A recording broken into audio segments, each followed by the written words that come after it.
Wheaton College at the campus of Norton, Massachusetts. It's time now for the 2019 Wheaton College Commencement.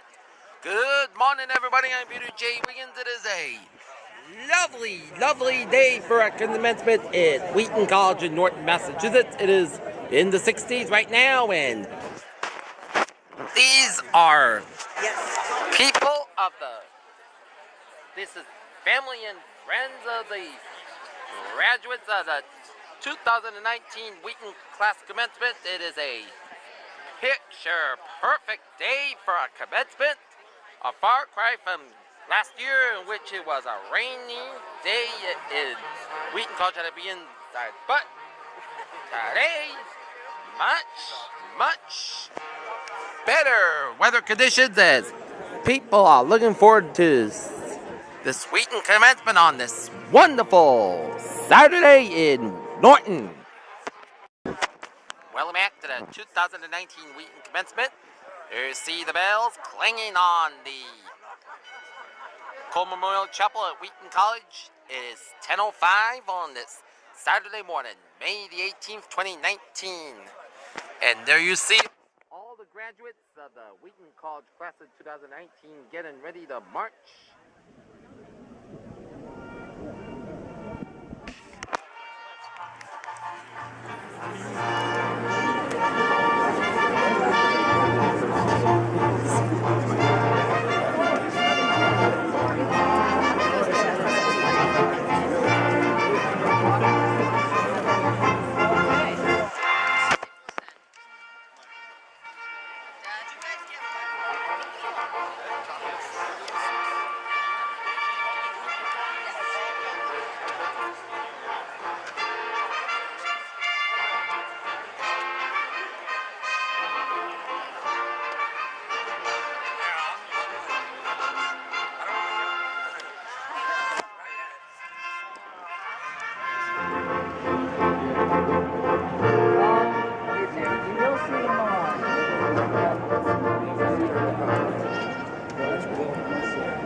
There's Julie and Kaylin.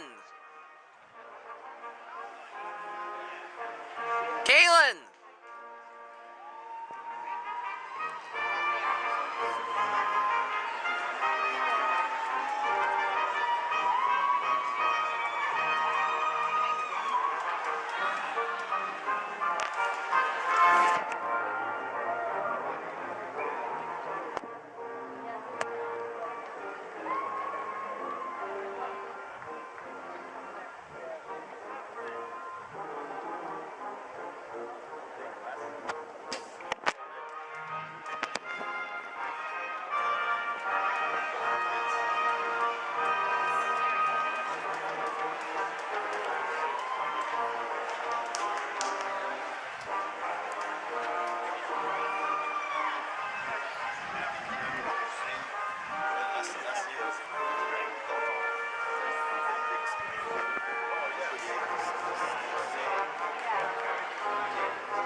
commencement, doing the march.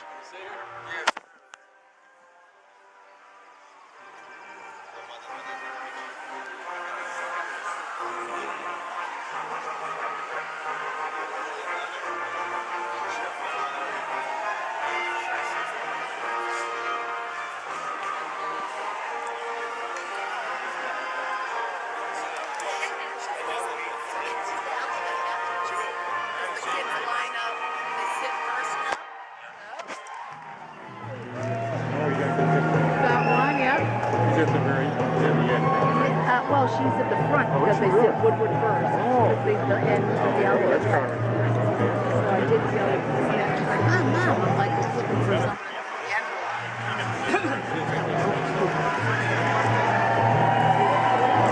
And there you see the Wheaton alumni walking.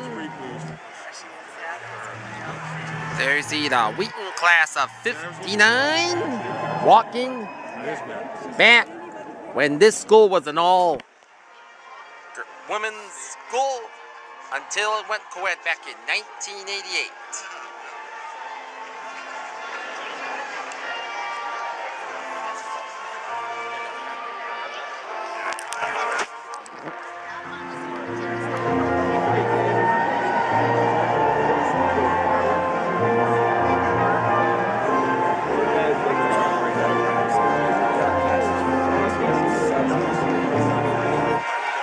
'64, 1969. Wow.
'74.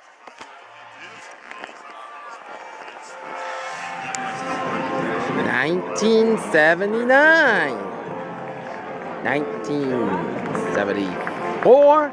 1979.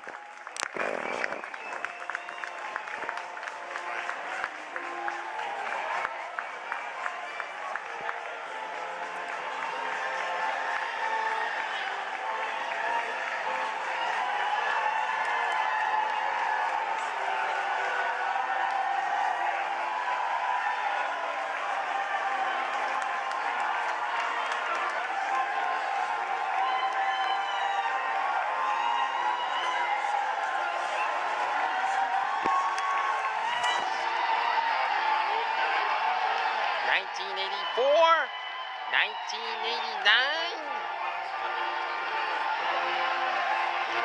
89, I was 3 years old. Living on 135 Bay Road in North Massachusetts with my mom and dad. That's 1984.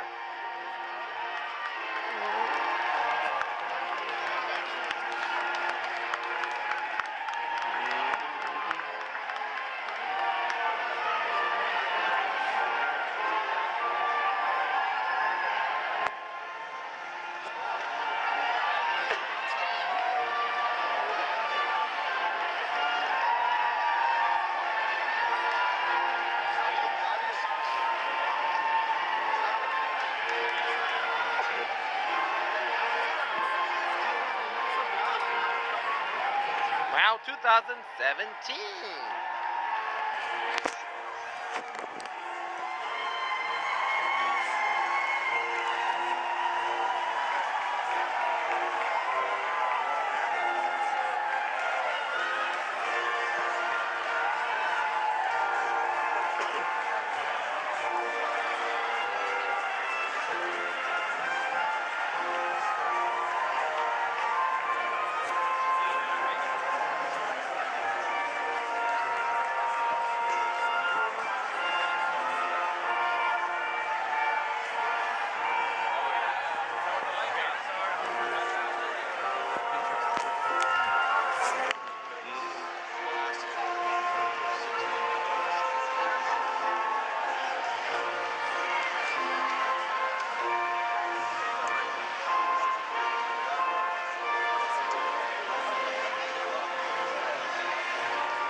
And there you see the staff.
There's Bob Morris, the biology teacher.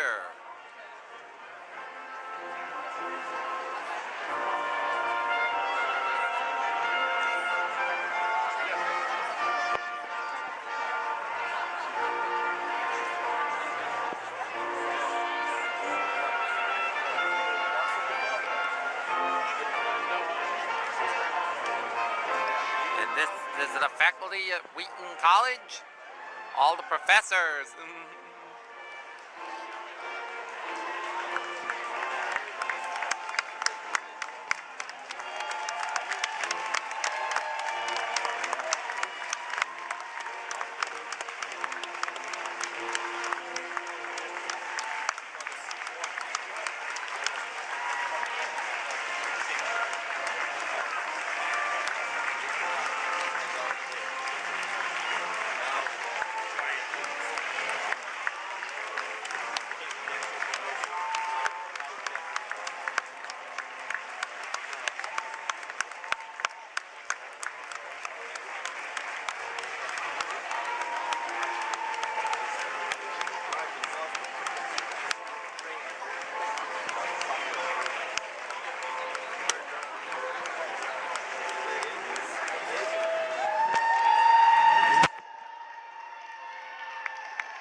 President Anno!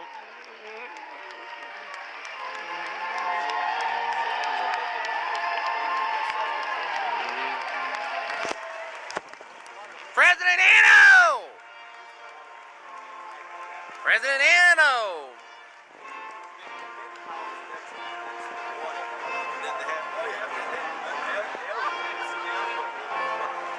President Anno! Hey, President Anno! Peter Wiggins, honorary mayor, Norton in attendance today. Yes! Woohoo!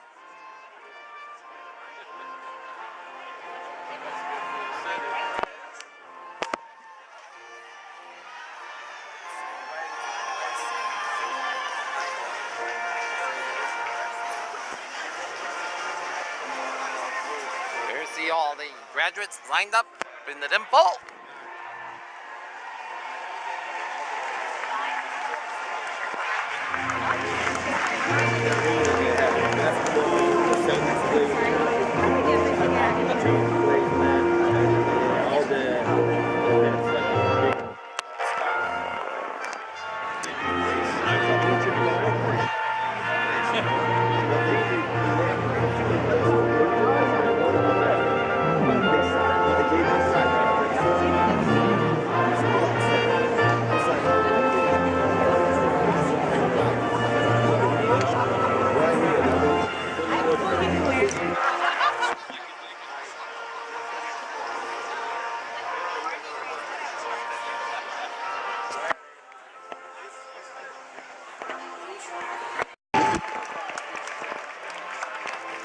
see the graduates of the 2019 Wheaton College class of 2019 walk-in.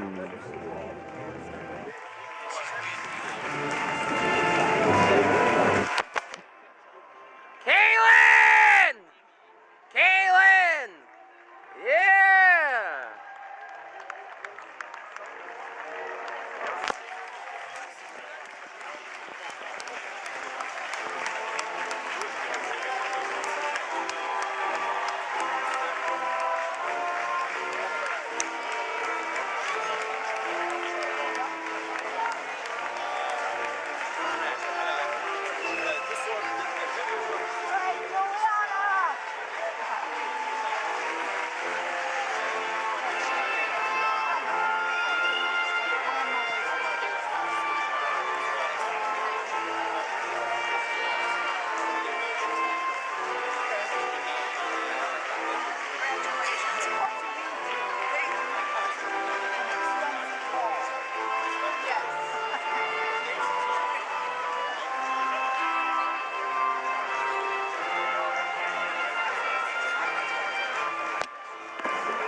Welcome, graduates, family, friends, alumni, staff, faculty, distinguished guests.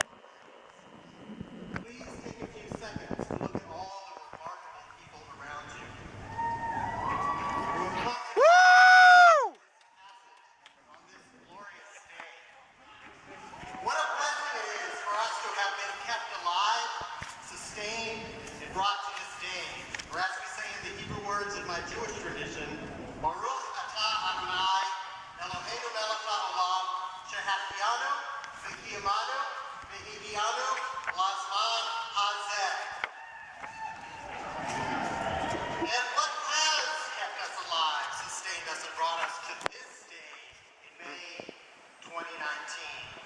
Along with the people who have supported you, you have had internal resources to draw upon over these past 4 years. And these have not been an easy 4 years for you, our nation, our world. So for our particular time, let's consider the blessings of the emotions of anger, of empathy, and admiration. Anger? Think of a moment over the past 4 years when you have gotten good and bad with the kind of anger that sharpened your awareness that the world is not as it should be. The kind of rage that reminded you, in Bell Hooks' words, there's a space inside yourself where resistance is possible. Hold that memory. It feeds you. Empathy. Think of a moment over the past 4 years when you have acutely felt empathy for others, or felt others' empathy for you. When that empathy made you feel you were not alone. When that empathy roused you from your routine to care and to act on another's behalf. God knows our world needs it. Hold that memory. It feeds you. And finally, admiration. Think of a moment over the past 4 years when you felt admiration for someone, or when you felt someone's admiration for you. Did it elevate you? Hold that memory. It feeds you.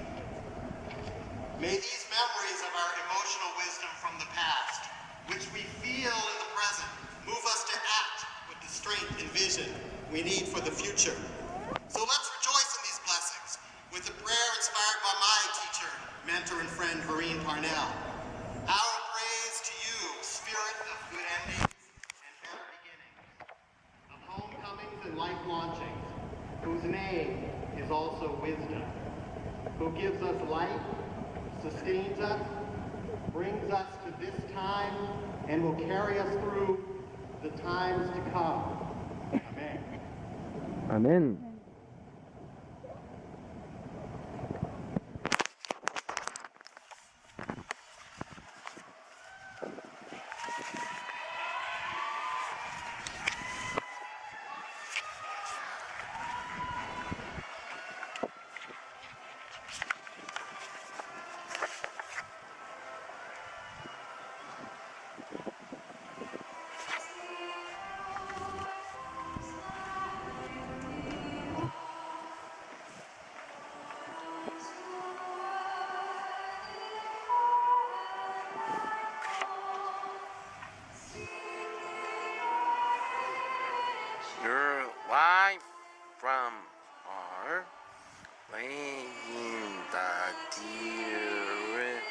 stones fall.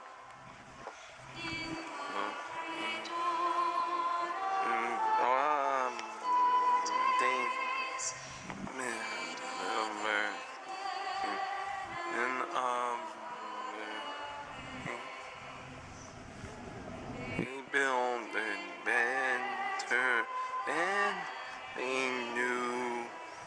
They trusted and they could not see. They heard the sound, the voice, new singing of all the years to be.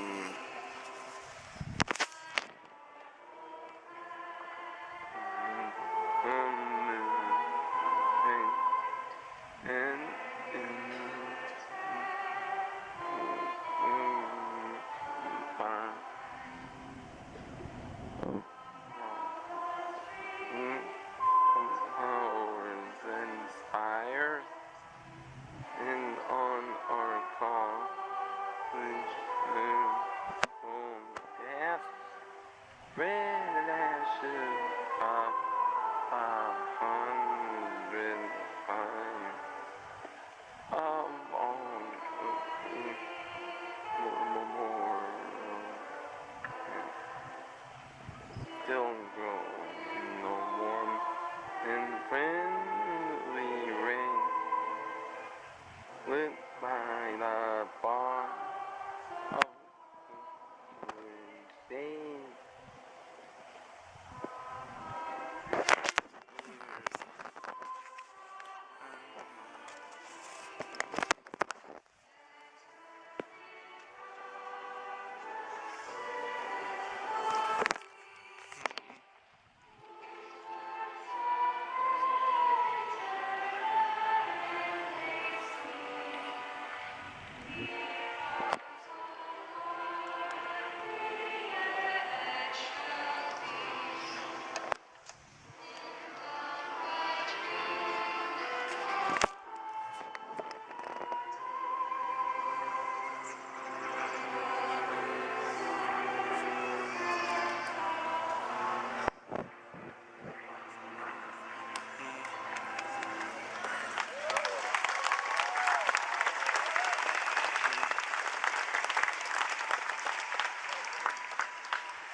Please be seated.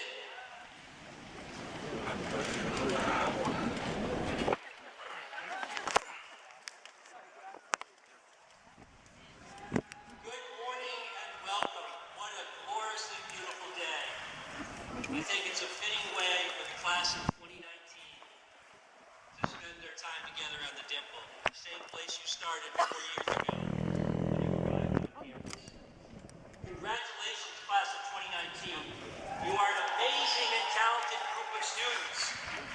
Over the past 4 years, you have learned and grown and done great things, and we are here to celebrate your many accomplishments. We are also here to pay tribute to the inspiring works and notable achievements of our honored guests. But first, some thanks. Behind every one of us stands a crowd of people, family and friends and individuals we may have never met, who have helped us get to where we are today, and that is something to celebrate too. And so it is for you, members of the class of 2019. So let's start with a special welcome to all the parents and families of our graduates.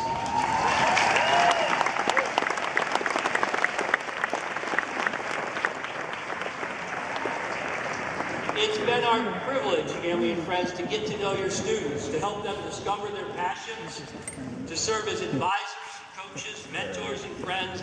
We are truly so grateful.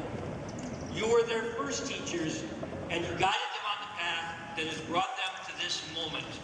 Their successes are yours too. To our alumni and alumni, we are glad you are here.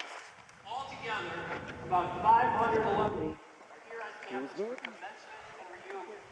You hail from 33 states and a number of countries, including Germany, France, and Italy. Your many accomplishments in the world exemplify the breadth and talent of the Wheaton community. Thank you for that. I want to extend special greetings to two members of the class of 1949. Yes, 1949. You see them right back there, who are here with us to celebrate, yes, their 70th reunion. June Jenkins Peterson and Ann Nielsen, who's also trustee emerita of the college.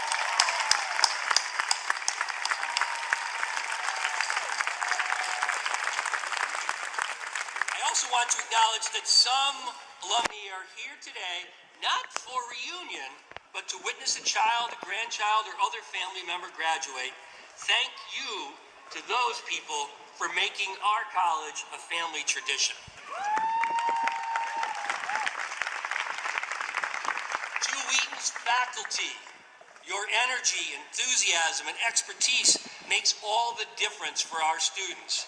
Thank you. Wheaton's ability to offer a great liberal arts education begins with you, dedicated teachers, renowned scholars, scientists, performers, and artists. I want to especially thank three professors who are graduating this year after distinguished teaching careers, and those are David Fox, Theater and Dramatic Literature, Andy Howard, Studio Art, and Gene Wilson from Political Science.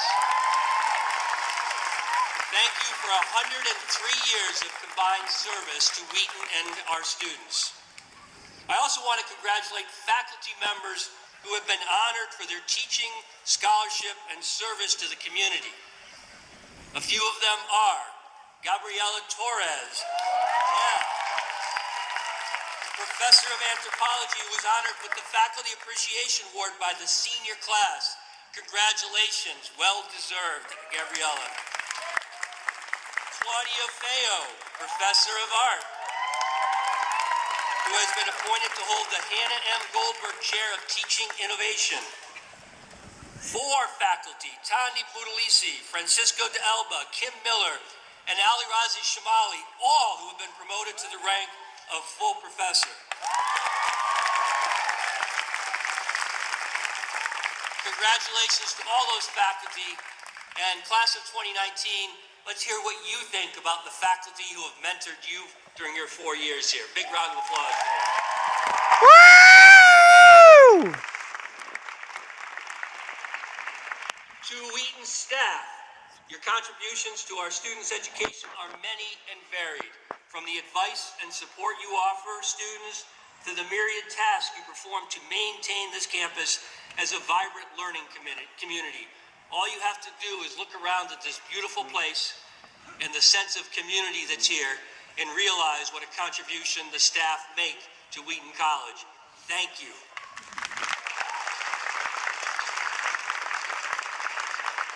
In addition to all the alumni, family and friends, faculty and staff here with us today, many more people are joining us via the live stream and webcast.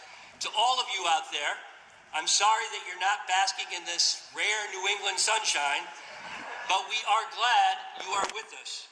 I especially want to send a shout out to Trustee Emerita and former board chair Nancy Conger, class of 67, who has done so much to strengthen this community and who is with us online and in spirit. Thank you, Nancy.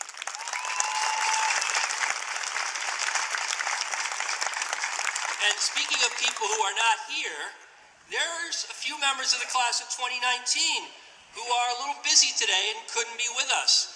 By virtue of a victory last night in the NCAA tournament, the Wheaton baseball team, Lions! Another game this afternoon.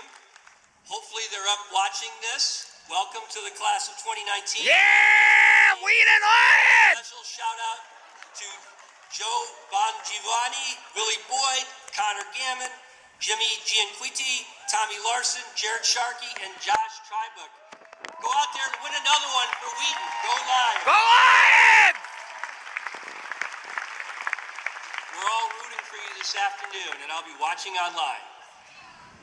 To the class of 2019, soon you will walk across the stage for your diploma and then head off to new adventures. You will take with you all the knowledge and skills and perspective that you earned in the past 4 years, from psychology, sociology, and biology to art history, classics, and business and management. And you are headed to exciting new places, outstanding jobs, top graduate schools, public service, and world traveler. I know you will do great things. You've made your mark here at Wheaton in so many ways, and we are better for it. Along those lines, I want to take a moment to acknowledge your generosity. More than half of the class of 2019 has participated in senior class gift events and wear a special graduation cord that signifies your first step to staying connected to your college as you venture beyond campus. Thanks for that, and most especially to senior class gift committee co-chairs David Carbonella, Isabella Bella Kluster, and Keaton Schrank, who have led the way. Thank you, guys. Today, class of 2019, your families and friends, join us in celebrating all that you have achieved, as well as all that you can and will do in the future. Bravo, class of 2019.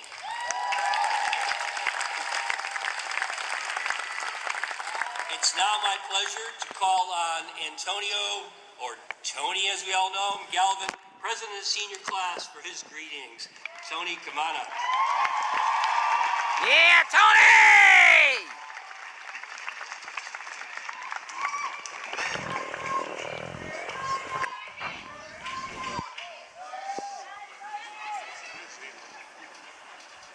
Well, hello 2019, how are we doing today?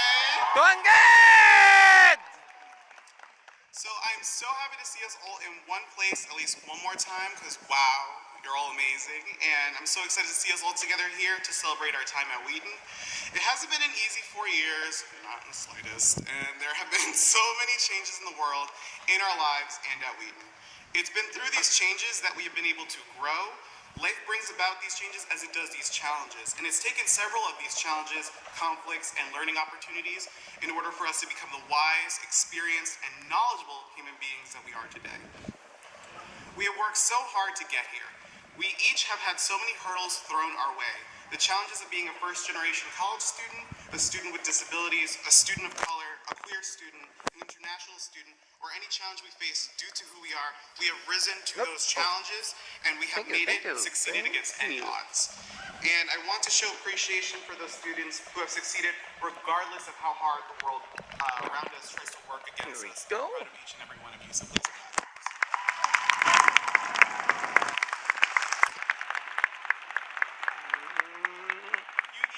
Significantly, and you all have brought me so much joy and so much life. From chapel night, our first year, to our last pub night, I have met so many wonderful friends and made connections with you all that will last a lifetime. Thank you all for allowing me to be a part of your lives as well. Thank you all for having created a place where people like me can feel comfortable and can find people to accept me. Wheaton helped me find myself, accept who I am, and share my life with the world. Before Wheaton, I lived multiple lives. I didn't have any friends that I felt I could trust and open myself up to like you all. 4 years ago, when I put my deposit in, I never imagined that the crummy world I lived in would change. You all gave my life new joy and new meaning. It's because of the wonderful bundles of light in the class of 2019 that I've been able to live a happier life. I could never repay you all for having helped me find a new way to love life, so thank you all so much.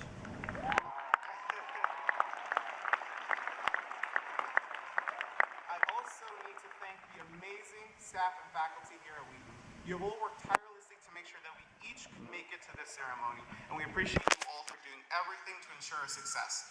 Some of us would not be here if we hadn't made those special connections. I wouldn't be on this stage specifically if it wasn't for Rachel Pink, Lindsay Aguilar, Bridget Lewis, and Peony Fagan. Thank you all for what you have done for me in my class. Lastly, thank you to the parents, family, and friends friends that are here to help us celebrate our days. Some of the best support we receive in our lives comes in the form of unconditional love. And it's been through all of your support that we are here, educated, and excited to pursue our dreams. Thank you to our families, friends, and parents. Thank you, Mama and Papa. I love you too very much. We're gonna get so embarrassed, but it's so fun. But that's all, everyone. We did it. We slayed the game. We came here on a mission, and we accomplished it. Regardless of how our paths diverge from this day, the one thing that will never change is this wonderful experience that has connected all of us. We have the gift of knowledge and education from this institution that we are going to take to every corner of the world. And I can't wait to see all the amazing achievements we each make after this day. You are all my superheroes, and thank you so much for the opportunity to serve you as your class president. I love you all. Come visit me in New Rochelle sometime, or Cancun.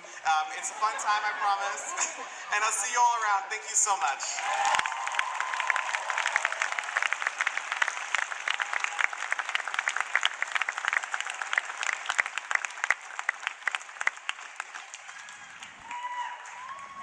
Thank you so much, Tony, and thank you for all you've done for Wheaton College. We shall now proceed to the conferring of honorary degrees. I'd like to call upon Trustee Austin Simcoe, class of '09, now to present Bonnie G. Whitner, 69, for the honorary degree, Doctor of Laws.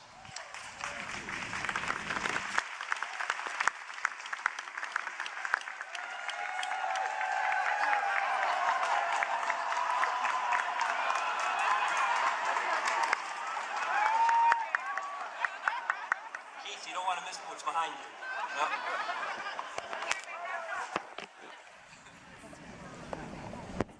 The pursuit of justice requires decisiveness, patience, and compassion, a strong will, and a strong mind.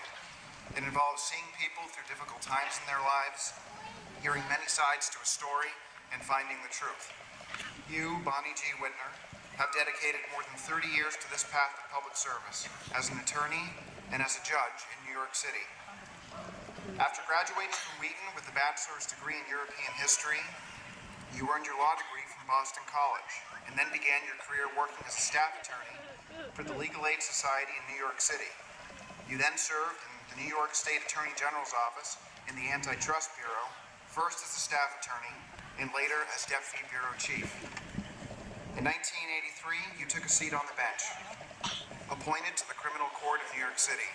Just 4 years later, you were promoted to the state Supreme Court criminal term and served first Bronx County and then New York County until your retirement in 2017. Throughout your career, you've shared your time and expertise as a citizen of New York City, a member of the legal community, and as a Wheaton alumna.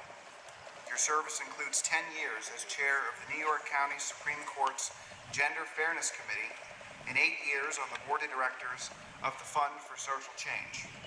For your stellar public service in and out of the courtroom, Bonnie Whitner, we present you with this honorary Doctor of Laws. Yeah, Bonnie! Bonnie G. Whitner, 69, in recognition of your many years of public service in pursuit of justice, balance, and the empowerment of those in your community. Congratulations.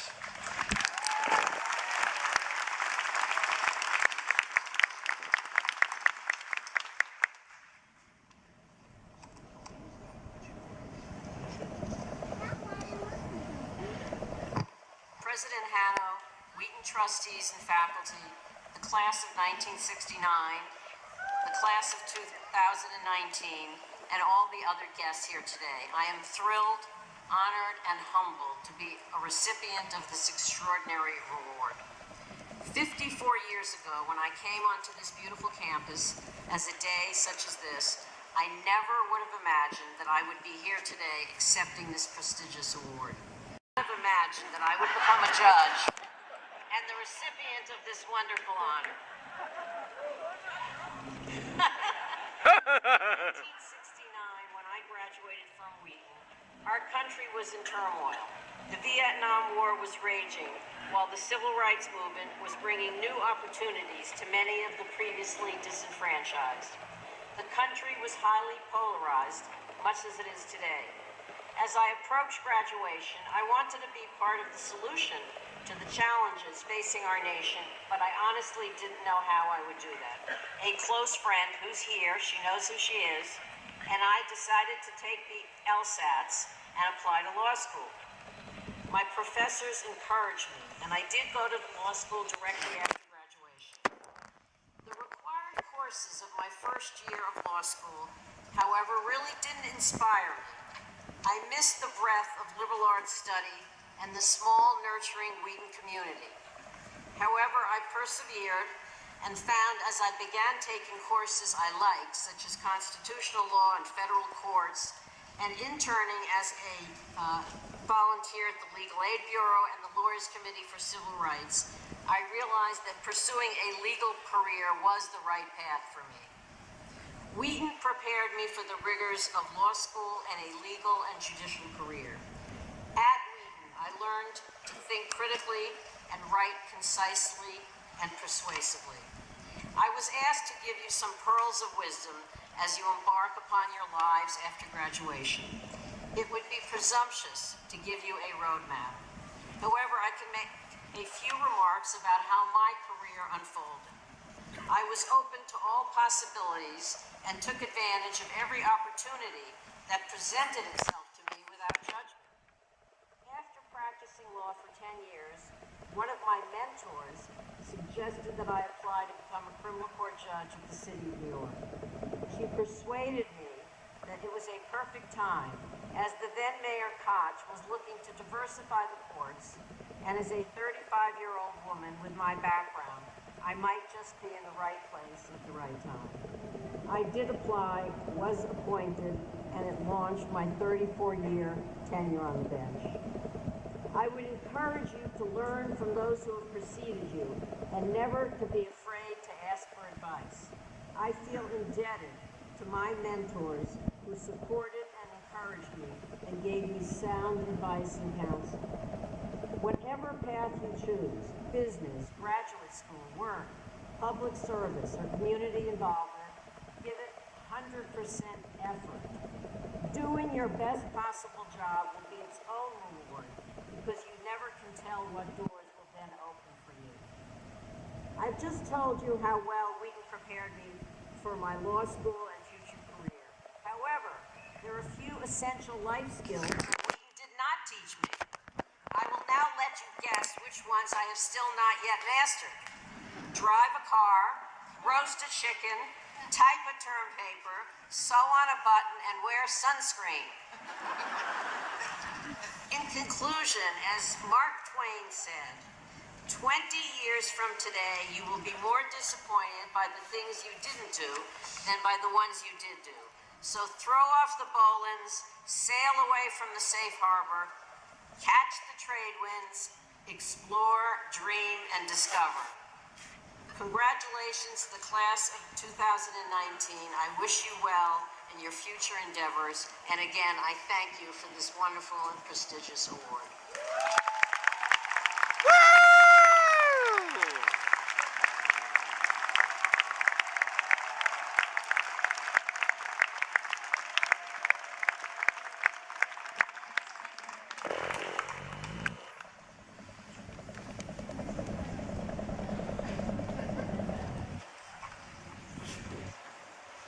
Trustee Mary Zygala Schleier, 74, will now present Jeffrey K. Chin, 94, for the honorary degree, Doctor of Laws.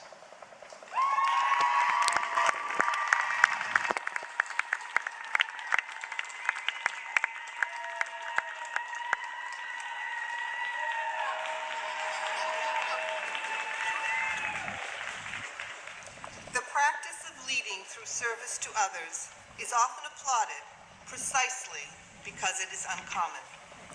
You, Jeffrey Chin, exemplify the capacity to change lives through service. The communities of Central Massachusetts and our country as a whole are far better off because of your dedication to promoting the general welfare and contributing to the common good. You credit family with helping you learn the value of a strong support network. At Wheaton, you found a calling for pursuing those values through a career in social services.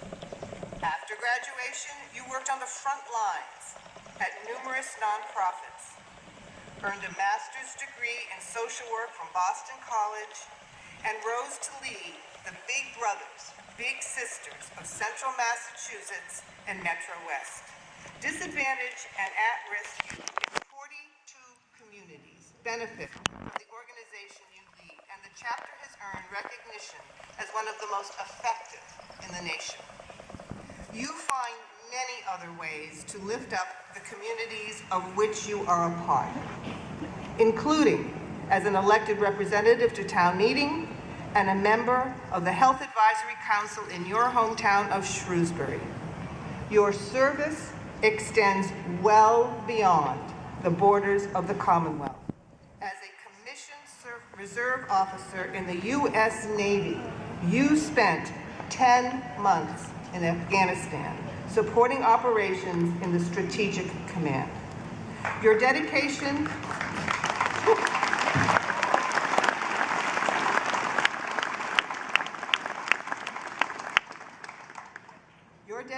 to helping others and to strengthening communities is inspiring. It is our great pleasure to present you, Jeffrey Chin, with this honorary Doctor of Laws. Jeffrey Chin, by the authority vested in me by the trustees and the Commonwealth of Massachusetts, I hereby confer upon you the honorary degree Doctor of Laws and admit you to all the rights and privileges pertaining thereto. Congratulations.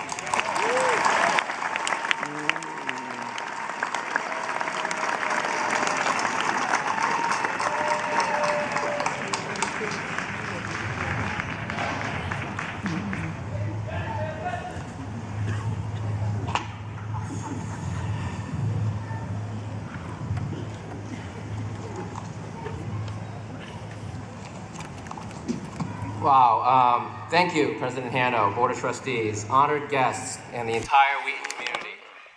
A huge congratulations to everyone here involved with the class of 2019. What an incredible day that starts what undoubtedly will be an interesting journey for all of us and all of you. I am so incredibly honored and humbled to be here today. I'm excited to join today's esteemed speakers, the Reverend Dr. Barber and Judge Whitner.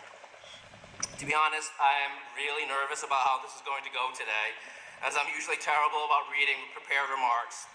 I typically do much better speaking off the cuff and rather spontaneously, but I made a promise to my family and friends not to wing it for this event, unless I embarrass myself, or my 25th reunion classmates. Shout out to 94. I think they're as surprised as I am that I'm up here today, given the fact that I could not make it across Peacock Pond before the head of the Peacock when I was here, and now I'm in the Navy. Go figure. Back in 1994, our keynote speaker, speaking of which, was Connie Chung. Some of you might know her as the wife of Maury Povich. And at the time, she was well regarded as a TV journalist for NBC, ABC, and even hosted the evening news with Dan Rather on CBS Evening News. She was also the rare Asian American of the time that was part of the public sphere, and it was a celebrity of sorts, at least in the eyes of my mother, who's with us today. Now, while I am a far cry from Connie Chung, I think, first of all, I would hate to be a celebrity, and I certainly would not enjoy being married to Maury Povich. There are certainly some apt comparisons that could be made. We're both Chinese Americans hailing from large families, shocker. We both work in the field of communications and have had the opportunity to work with national media members.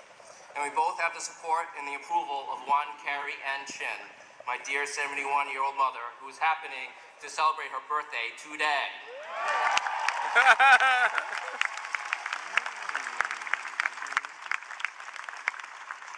I think it fills my mom with a certain sense of pride to see her son standing here on the same stage 25 years later. In terms of Wheaton Commencement speakers, I'd say we're 2 for 2 in her eyes. Now, I think it's reasonable to assume that after hearing my introduction and looking at my resume that I would speak to you all about the importance of volunteerism and giving back to the community. And yes, this type of service is truly important. Service is the singular activity that assures us that our society doesn't deteriorate into an apocalyptic free-for-all where it's basically every person for themselves. But in thinking about my mother, I'm reminded of another kind of service that propels all of us forward, the type that every one of us needs to succeed.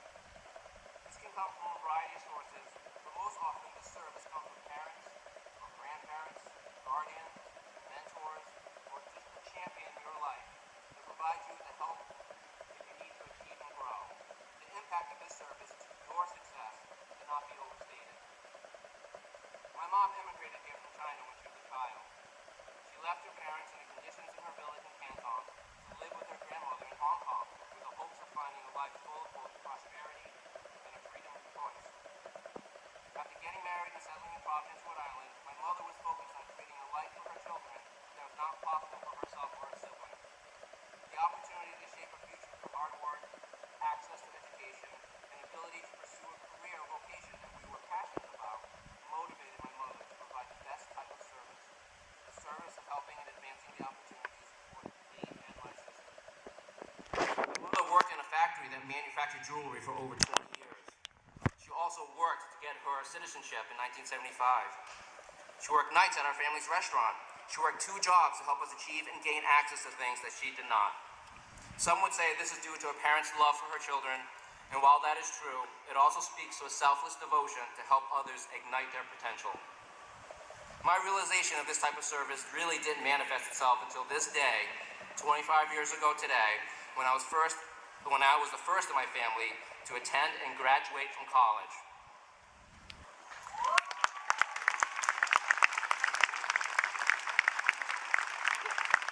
Admittedly, back then it was hard for me, as a typical 20-year-old college graduate, to see and fully appreciate the type of dedication my mother personified all those years.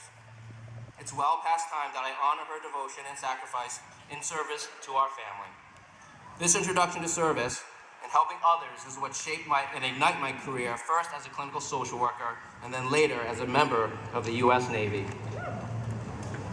My mother demonstrated that true service involves personal sacrifice and an understanding that we each have an obligation and responsibility to use whatever gifts and talents we have for the greater good of others. For my mother, it was always about creating better opportunities. This is an ideal that we can surely abide by and strive for as we move through this world. Thank you, 2019, and go forth in service.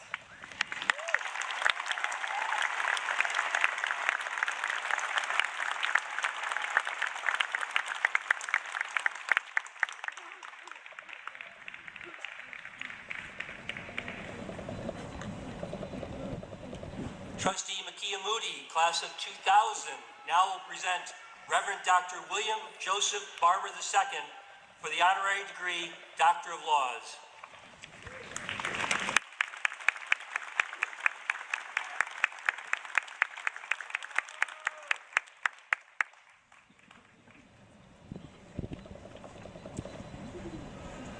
Fusion generates awesome energy in physics, in the arts, and in human society. You, Reverend Dr. William Barber II, demonstrate its incredible power to foster positive change. As an activist, author, and preacher, you bring together diverse groups of people to fight for voting rights for all citizens, living wages for workers, access to healthcare, a cleaner environment, and racial and ethnic justice. The Moral Mondays protest that you led as president of the North Carolina NAACP addressed a broad range of social justice issues. The success of that movement inspired you to revive the Poor People's Campaign, a national effort that was originally launched by the Reverend Dr. Martin Luther King Jr. And today, you are fueling that campaign through Repairers of the Breach, a nonprofit that trains and organizes social justice advocates nationwide. The intellectual foundation of your work melds constitutional law, biblical law, and natural law, combining the ideals on which our country was founded with the deepest values of religious tradition. It is a natural fusion for the son of a preacher who studied political science as an undergraduate and earned a Master of Divinity degree and a PhD in ministry. In your books, articles, speeches, and sermons, you draw upon broad and deep knowledge with great clarity. As you have said, quote, some issues are not left versus right or liberal versus conservative. They are right versus wrong.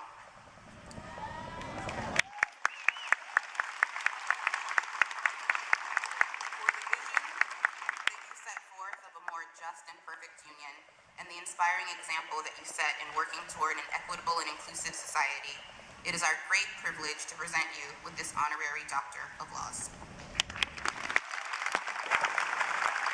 Reverend Dr. Barber, by the authority vested in me by the trustees and the Commonwealth of Massachusetts, I hereby confer upon you the honorary degree Doctor of Laws and admit you to all the rights and privileges pertaining thereto. Congratulations.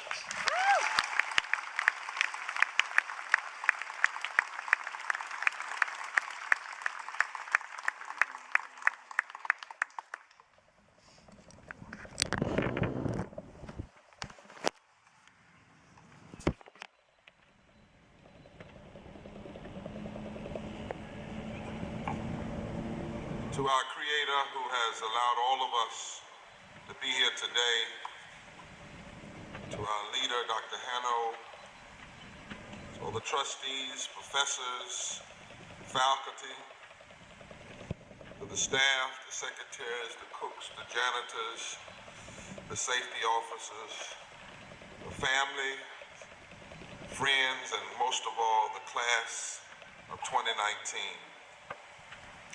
I'm humbled to be honored by Wheaton College today with this honorary Doctor of Laws degree, and I'm humbled to be considered with the other awardees who are so deserving.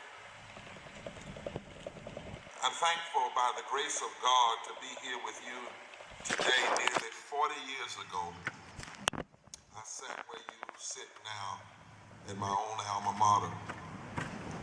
And I want to take a moment just to recognize a homegirl from here who's sitting here today, and that's Emma Crosby Freeman, who's from North Carolina.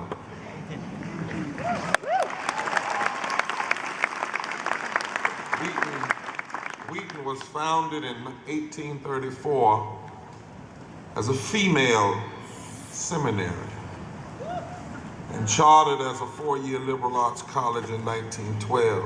Became a co-ed in 1988, and its Phi Beta Kappa chapter was established in 1932. But I have been looking at this mission that throughout Wheaton College's history, you have had a reputation for academic excellence, and it is a direct result of pioneering leadership. As I look out on all of you today, think about my own 40 years that have gone by, I'm reminded of a poem by Dr. Benjamin Mays, who was the mentor of Dr. Martin Luther King at Morehouse University, when he said, "I have only just a minute, only 60 seconds in it. Forced upon me, can't refuse it, didn't seek it, didn't choose it, but it's up to me to use it. I must suffer if I lose it, give account if I abuse it. Just a tiny little minute, but all of eternity."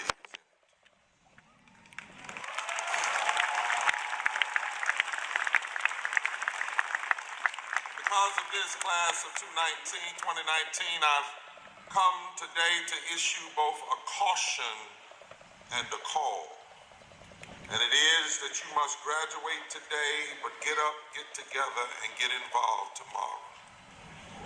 There are some that want to promote the lie that all is okay. But as Chancellor Jonathan Bennett, or Chance the Rapper, says, sometimes the truth don't rhyme, sometimes the lies get millions of views.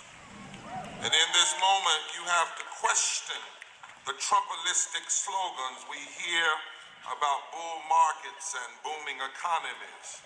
Yes, that's the message from the White House and from Wall Street.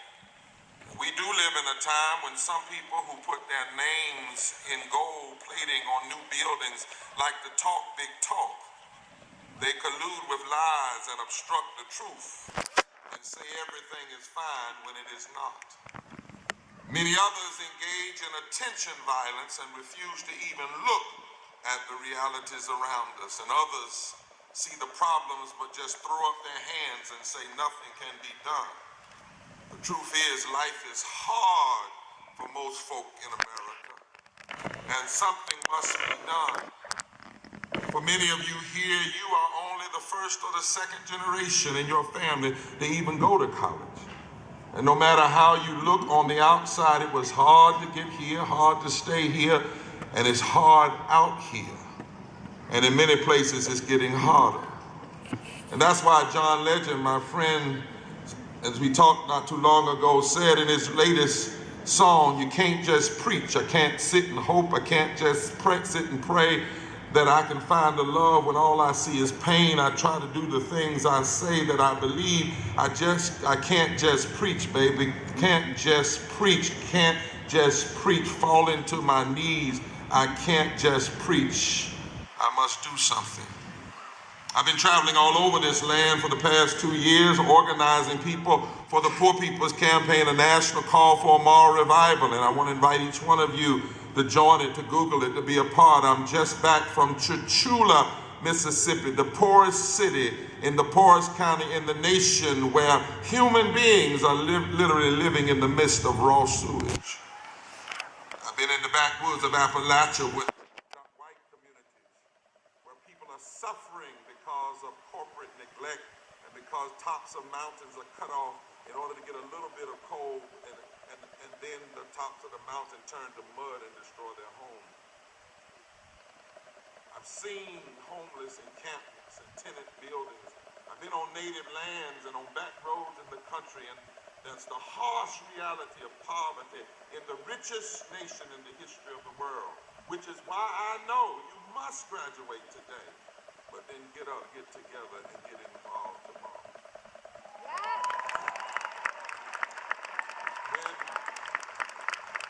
When systemic racism is alive and well, when a president today claims the success of an economy that was handed from a black president who brought us out of a recession and from 7.8 unemployment, that's racism. When since 2010, long before we heard anything about Russia, 22 states passed racist voter suppression laws, from North Carolina to South Carolina, from Ohio to Mississippi. You must understand this, and you must graduate today, get up and get together and get involved tomorrow. When we look at the reality that the Voting Rights Act that was passed in 1965 has been gutted, and since June 25th, 2013, we have had less voting rights in this country than we had 50-some years ago. And when you add that to racialized gerrymandering, which long before any talk about Russia allowed people to steal and cheat their way into office, we must understand you graduate today, but you must get up and get together and get involved tomorrow.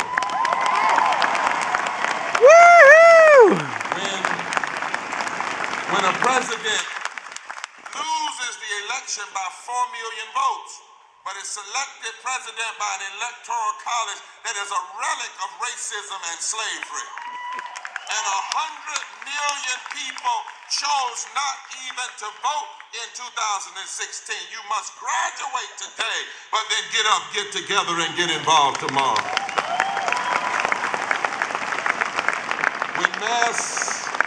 When mass incarceration is the new Jim Crow, when too often shooting unarmed black people goes unpunished, when indigenous people on reservations face cruel decisions to frack and drill on their sacred land, we need you to graduate today, but then to get up and get together and get involved tomorrow. When a country of immigrants is weaponizing deportation to rip families apart and reject people, brown immigrants at our southern borders have had families snatched and mothers and children put in cages. When just last week I visited Sister Rosa Gonzalez, who in Maryland was separated from her family. She's in sanctuary now because of the president's policies that want to deport her, leaving her 3 children, one with Down syndrome, despite the fact that she came here to get away from violence that was created in El Salvador by United States military policy. People were trying to kill her with machetes. And when you have people in office now trying to put immigration policies in place that if they were in place when their great-grandmamas tried to come here, they wouldn't have been able to get into this country. You must graduate tomorrow. And when some people still feel that they have a right to hate and then discriminate against people because of their sexual orientation and who they choose to love, you must graduate today. Get up and get together and get involved tomorrow. When some say that our economy is good and the job unemployment is down to 3-something, but they don't tell you that most of those jobs are low-wage jobs and part-time jobs. When there are right now, as you sit here today, 140 million people in this country that are poor and low wealth, 43.5% of this nation. When there are 400 families that make an average of $97,000 an hour while we lock people up who go in the street for 15 in a union. When plus 60 million people work for less than a living wage, less than $15 in a union, and 250,000 people die every year from poverty. Yes, I want you to graduate today, but I want you to get up.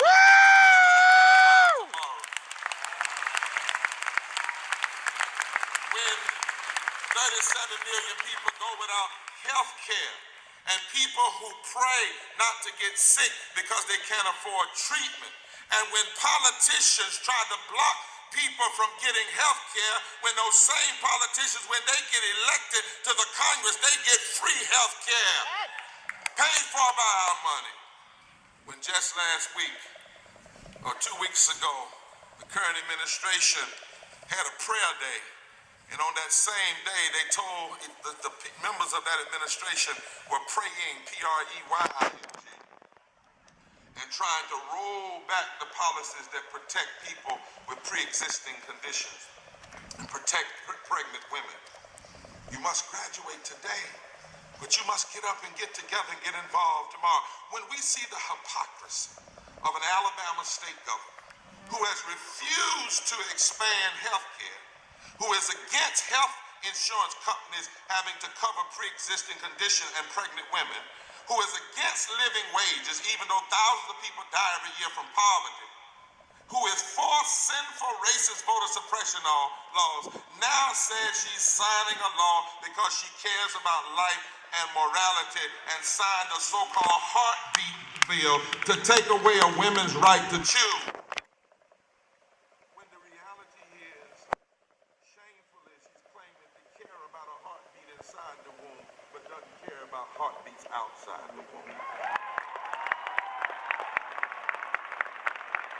When families, Mr. President, in Flint, Michigan, to Cancer Alley in Louisiana, and all over this country, people can get up every morning and buy unleaded gas, but can't buy unleaded water. When a war economy drains social programs and impoverished communities here at home to destroy and pollute poor countries around the world. When a combat soldier makes less than $35,000 a year and a weapons company CEO makes $19 million a year as an average, and people are making a killing off of killing. When we are putting now 62 cents of every discretionary dollar into the war economy, but only 15 cents of every discretionary dollar into education and health care and infrastructure at home, you must get up, graduate today. Get up, get together and get involved tomorrow. Unless you think this is somewhere else other than Massachusetts. In Massachusetts, 43% of people are poor, 2.9 million residents, 700,000 children, 1.6 million women, 1 million people of color, and 1.8 million white people. In this state, 3,000 black adults cannot vote because of felony voting restrictions. 9,403 people in prison. Almost 56% of them are people of color. 379,000 people in Massachusetts are uninsured. 11% of the census tracts in Massachusetts are at risk for being unable to afford water. 18,000 people are homeless, and in this state, you have to work hours a week at a minimum wage job to just possibly afford a 2-bedroom apartment. And there are 1 million workers in this state making less than a living wage, and 700+ thousand people in this state on food stamps. When a distorted moral narrative of religious nationalism and Christian nationalism tries to be the chaplain of the state and not the critic of the state, and does not follow the call of God, that does not ask you, are you against homosexuals or gay people? Are you against abortions? Are you for prayer in the school? Are you for guns? The truth is, it has always been young people who have stepped forward at moments of crisis in this nation's history to offer leadership that could push us toward a more perfect union. When this school was founded, it was founded so that young women in a revolutionary way could be trained theologically despite the chauvinism that was prevalent in the church and in the nation. Langston Hughes was a young man. He knew he could not wait. He could not just work a job and ignore the world around him. So he decided in the 1920s and 30s, we call it rapping today, he called it writing poetry. He decided that he would lead the prophetic poetic transformation, which would be known as the Harlem Renaissance. And when he was young, it was Langston Hughes that raised this question that Dr. King would later pick up. Who said the free? Not me, surely not me. The millions on relief, the millions shot down when we strike, the millions who have nothing for our pay, for all the dreams we've dreamed, all the songs we've sung, all the hopes we've held, all the flags we've flung, the millions who have nothing for our pay except the dream that's almost dead today. Oh, America, America, must be America again, the land that has never yet been yet and yet must be, the land where every person is free, the land that's mine, the poor man's, the Indians, the Negroes, me, who made America, whose sweat and blood, whose faith and pain, whose hand at the foundry, whose plow in the rain. We must bring back our mighty dream again. Surely call me any ugly name you choose. The steel of freedom does not stain. From those who live like leeches on the people's lives, we must take back our land again. America, oh yes, I say it plain. America never was America to me, and yet I swear this oath that America shall be. Young people, Diane Nash, a student at Fisk University, became a leader in the Student Nonviolent Coordinating Committee.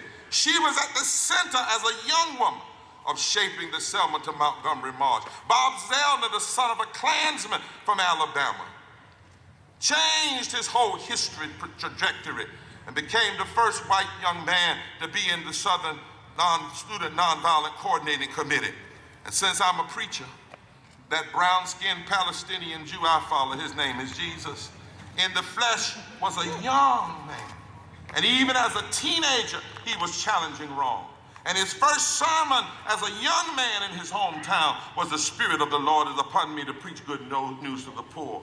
These young people, and thousands like them in history, they didn't have long years as credentials. They didn't have that as the credentials for the roles they took. Instead, they answered a call with big hearts and grand ideals and learned minds. So I stopped by today to issue a call during this moment of moral crisis in America. We need you to graduate today, get up and get together and get involved tomorrow. This country needs you. And I don't know how many of you know that Hebrew Bible scripture that talks about Shadrach, Meshach, and Abednego, the story of some Hebrew young people that graduated from the University of Babylon. And when they graduated, there was a narcissistic, lying ruler on the throne demanding that they bow down and believe all of his fake news. He threatened them with being caged. He threatened them with police brutality if they didn't bow. But instead, they united together and said, "O King, we know that our God can deliver. But even if God doesn't, we will not bow." They said, "O King, the God we know can deliver. But even if God doesn't, we will not bow." Graduates, you must choose likewise to graduate, get up, get together, get involved, and not bow to greed, not bow to division, not bow to inequality, not bow to the injustices around you. You cannot merely get a job, a car, and then quarantine your life. You must graduate from college, get up, get together, and get involved in the movement. Your graduation must signal more than just a graduation for private purposes. America needs you to answer the call, to stand up and stand against those things contrary to life, liberty, the pursuit of happiness, and to be against anything that is trying to destroy anybody's fundamental human rights. I believe that you must decide how you can be a part of reviving the heart of this democracy. You must go from commencement to commencing. Never in history has so much money been spent to resist equality. The gross sums of money being spent to take us backwards is lewd, is pornographic, is blatant, and is arrogant. These are troubling times. Corporations are being treated like people. People are being treated like things. Banks get bailouts from loans without money for no interest and then turn around and lend you money on your student loans with interest. These are critical times, and yet never in history has there been a generation with so much at your disposal to make a difference. Our parents, your grandparents, and foreparents in the struggle for justice and love, they did more with less, and we must do more with more. With less, they beat slavery. With less, they beat Jim Crow. With less, they beat lynching. With less, they beat the KKK. With less, they stood against fascism and overcame the Holocaust. With less, they overcame apartheid. I once told a group that with less and with no formal education and despite having epilepsy, Harriet Tubman got 500 slaves out of slavery. She didn't have email. She didn't have Facebook. She didn't have texting. She didn't even know what Twitter was. She didn't have a car. But she had faith in God. Moss on the north side of the tree and a North Star in the middle of the night. And she had a constitution, a deep constitution in her soul that would not merely accept wrong. She and so many others before us did more with less, and we must do more with more. We must get up, get together, get in and get involved. And I know the power of getting together. The truth is, when people of conscience have gotten together, when the stones that the builders have rejected have gotten together, those stones have become the cornerstones of a new society and freedom. And I look out today, some of you've known rejection. You've known rejection because of the color of your skin. You've known rejection because of who you choose to love. You've known rejection because of your income. You've known rejection because of the families you were raised in. You've known rejection because of a disability or a setback. But I stop by to tell you that when the stones that the builders have rejected get together, they can become the chief cornerstone of a new society. When people of consciousness have come together and stood together, justice has never lost. Now, I didn't say justice hadn't been fought. I didn't say it hadn't been beat up. But justice has never lost. During slavery, it looked like justice had lost. But when those like Frederick Douglass and some white Quakers and white evangelicals of that day got together, they formed a fusion movement that brought about abolition. Women didn't have the right to vote. But when a former slave named Sojourner Truth and white Quakers like Lucretia Mott got together and many others, they won the right to vote. Plessy versus Ferguson, that said separate but equal was Constitution, looked like it had the victory. But when a law school named Howard that had been rejected trained Thurgood Marshall, and then he mobilized white lawyers and black lawyers and Jewish lawyers, and when they got together, an all-white Supreme Court with one member who had been a member of the KKK had to vote unanimously to tear down separate but equal.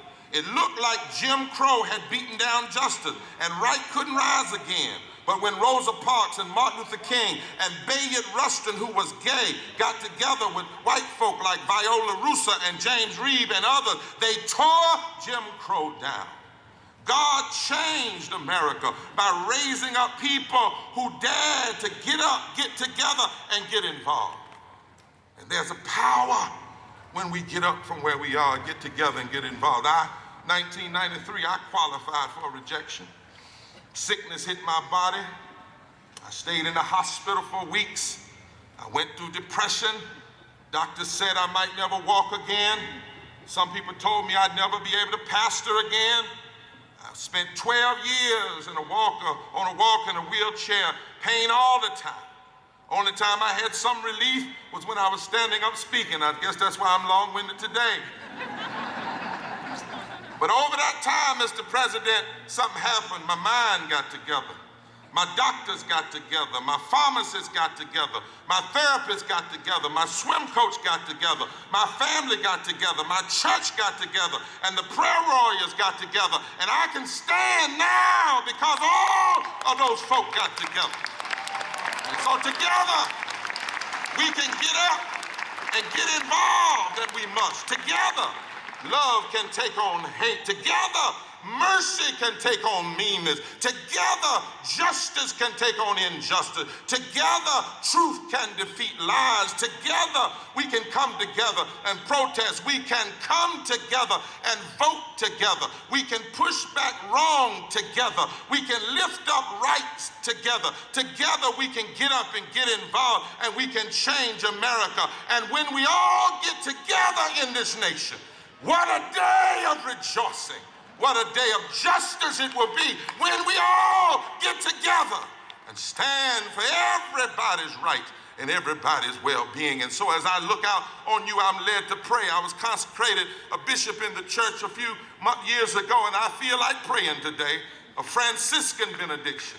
May God bless you with a restless discomfort about easy answers and half-truths and superficial relationships, so that you may seek truth boldly and love deeply within your heart.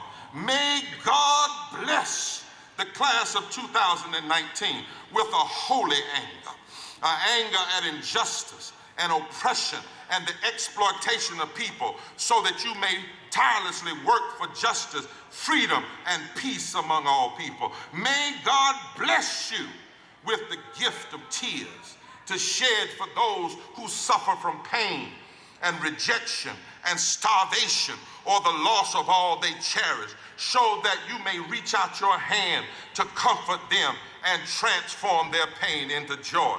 And may God bless you, class of 2019, with enough foolishness to believe that you really can make a difference in this world, so that you are able, with God's grace, to do what others claim can't be done. And may the grace and the peace of God be with you and remain with you from this day forevermore. And I'll see you on the front lines where we're fighting for freedom, justice, and all that is right.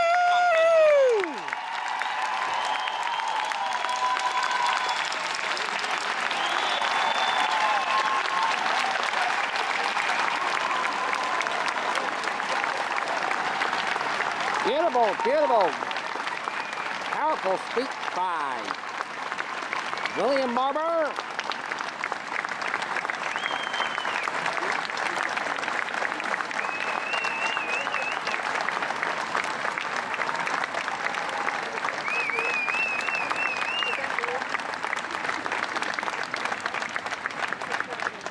Thank you so much for that call to action, Reverend Dr. William Barber. Most importantly, welcome to the Wheaton community. You captured the history, and you captured the present, and it will be the future. Thank you.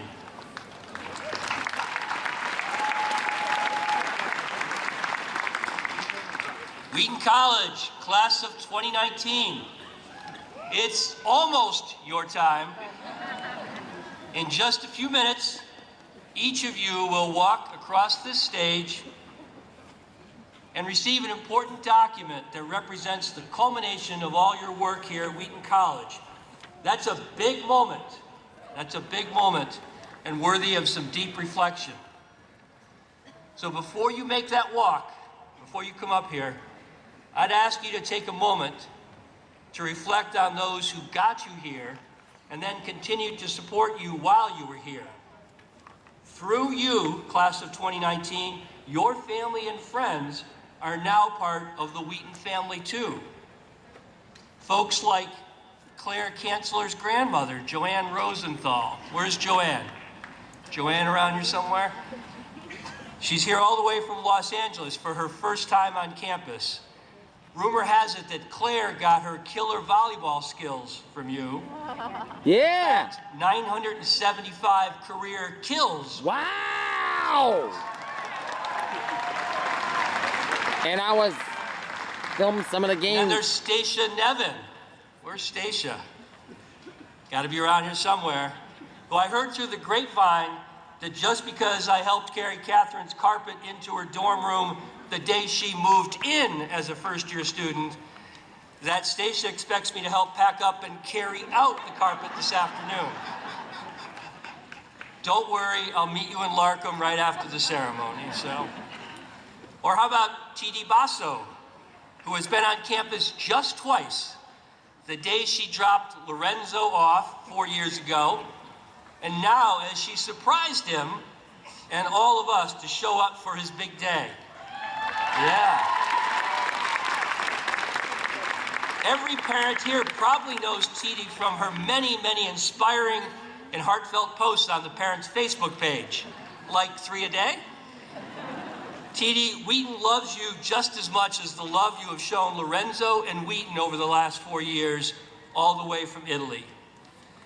Then also we know there are parents who are actually here for the very first time, like Regina over here, Rodney Rugamba's mother, here all the way from Rwanda.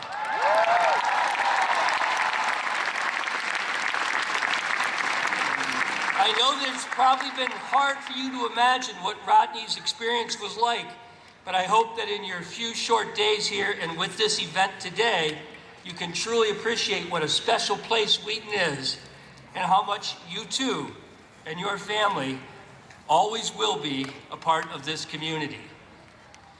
We also know that some graduates unfortunately don't have any family here because of politics or economics or other reasons that have prevented them from making the long journey. For example, I know that Zoe Kao's family couldn't make the long trip from China, and the one and only Ibrahim that we all know and love couldn't make it from Burundi. Know that you, Zoe and Ibrahim, and those who don't have family here, are surrounded by love from your Wheaton family. And if your families are watching on live stream, we are sending that love your way.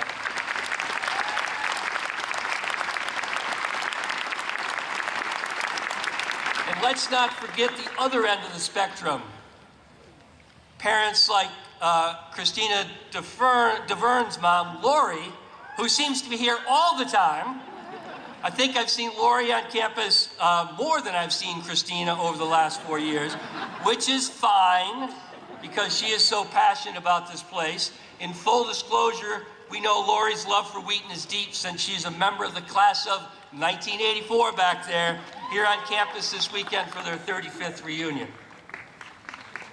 So reflect too, not just on those people who got you here, but those people who shared this experience with you over these 4 years.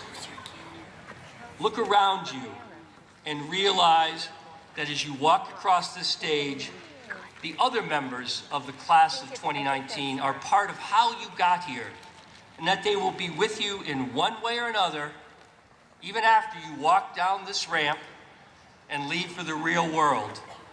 You have shaped each other, you have shaped Wheaton, and you have shaped me. Who wouldn't be changed by someone like Andrew Anderson? Yeah! Who every time we needed a strong voice of reason and someone who could speak with passion and caring, he was there. And Andrew, my life just hasn't been the same since you and Hedrick forced me to go to Oasis after midnight that one night. Or was it Jenny and Olivia that forced us all to do that? I honestly don't remember. I don't know why. Good luck at Google. My sense of style and fashion has been shaped by so many of you, but no more than the likes of Tom Fanu, who I saw live. But Tom, you're right. I can never compete with you on the runway, but I'll always be up for that bowling challenge if you're ever brave enough to try again. Good luck at Chanel. We will all be watching with pride as you pursue your dream.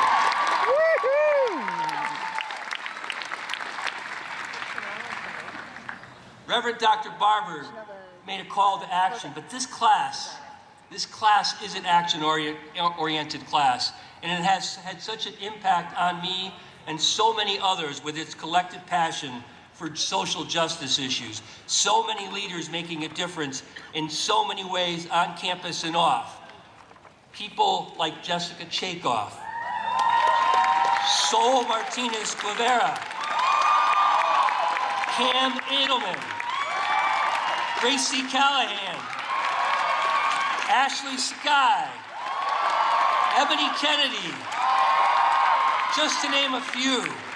We need you now more than ever, and you heard that. Thank you for what you've done, and I look forward to what you'll do. Then there are those people who just truly bring joy to all of us with their endless enthusiasm and their positive energy. So many in this class, but none more in my mind than Anna Joy DiGregorio, who gained YouTube fame when the video of our surprise visit to her high school to welcome her as the first member of the class of 2019 went viral, who smiled throughout that surprise and who has never stopped smiling since. Thank you for bringing true joy to all of us. Woo-hoo! I know during your time in Wheaton, you've had so many conversations with each other, and I've benefited from so many conversations with you. Folks like Joshua Wolf, who has been at our house every Thanksgiving since he arrived here, and who always has the most interesting things to talk about. Joshua, there'll always be a place for you at our Thanksgiving table. Mark your calendar for November 28th this year, okay? Or Rebecca Rosenzweig, who I loved hearing about her Projects for Peace initiative, an amazing project that had an impact on people in Asia during your very first year here. Thank you for that conversation, Rebecca. Or Molly Spalding, who met me at Bagels and Cream, and by the way, I'll miss all of you there every Sunday morning, because she was so passionate about learning more about accounting. Thank you, Molly. Or talking with Jade Assad at her softball game about why she will always be summa cum laude to me. Yeah, Jade! It's in the book. Yeah, Jade! Check your book. And of course, Bhavika and Darshil, who always found a reason to stop by my office to to seek my advice on just about every imaginable topic. I'll miss those visits. So many conversations to remember, so many people who have had such an impact, so many things that have happened during your time here. These thoughts are all running through my mind right now, and I'm guessing those same kinds of thoughts are in your mind too. But let's now all put our minds in the exact same place. As you walk across this stage, and I hand you this prize diploma back here, reflect on the fact that everybody here, we all came together, that we all worked and played and lived life together, that this special place, this whole place exists for just one common purpose, that you may have life and have it abundantly. Let me now hand you a piece of paper that will remind you of that forever. Thank you, class of 2019.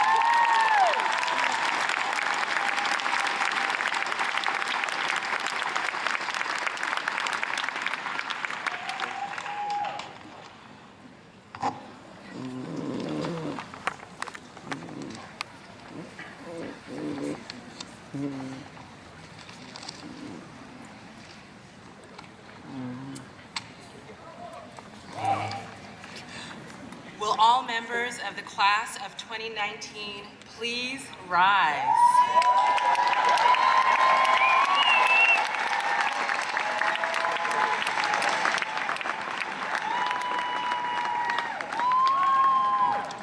President Hanno, as Provost of Wheaton College, I have the honor to present the members of the class of 2019 who have fulfilled to the satisfaction of the faculty all requirements for the degree of Bachelor of Arts.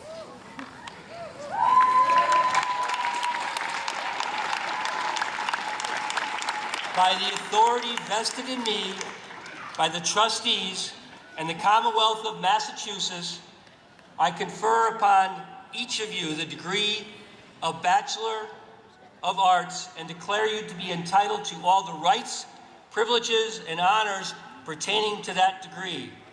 In testimony thereof, and as evidence that you have fulfilled all the requirements, the trustees grant you the diploma of Wheaton College. Please be seated.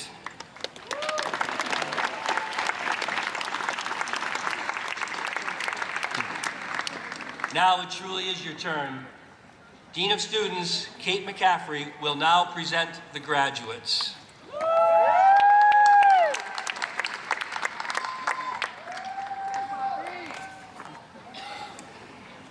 Senior class officers. Tony Galvin, President. Yushen Sunny Wu, Vice President, summa cum laude. Rebecca Ann Johnson, Secretary. Laudy Gadiel Joaquin, Treasurer, cum laude.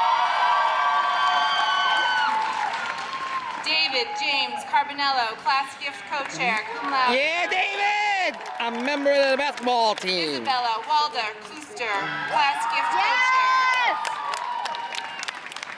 Keaton Alexa Schrank, Class Gift Co-Chair, summa cum laude. The Student Government Association Executive Board members of the class of 2019. Mateo Francisco Espinoza Tokuhama, Vice President, Spring 2019. Morgan Amanda Shields, College Hearing Board Chair, magna cum laude. Gracie Helena Callahan, Student Alumni Association Chair. Ebony Nefertiti Kennedy, Senator, summa cum laude. Benjamin Allen Stone, Senator at Large.